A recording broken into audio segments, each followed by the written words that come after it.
جب کارواں کربلا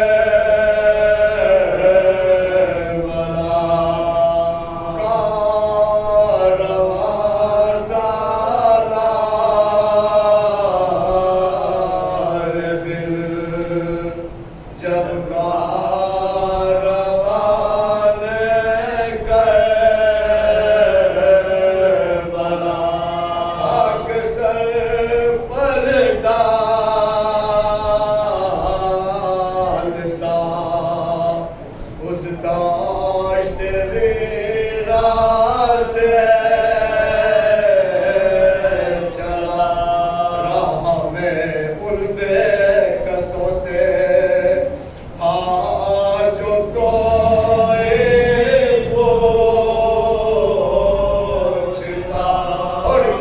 تم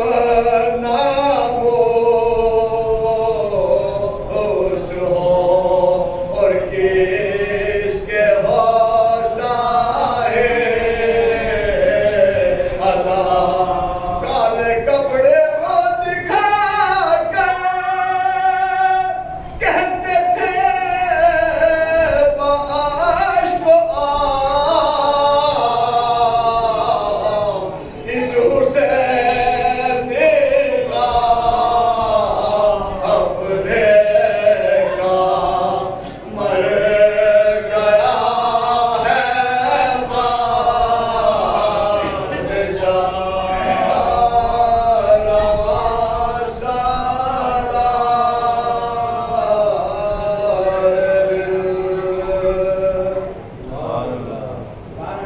ایک سلام کے چند اشعار ہیں درود دے دو اللہم صلی علی محمد و آل محمد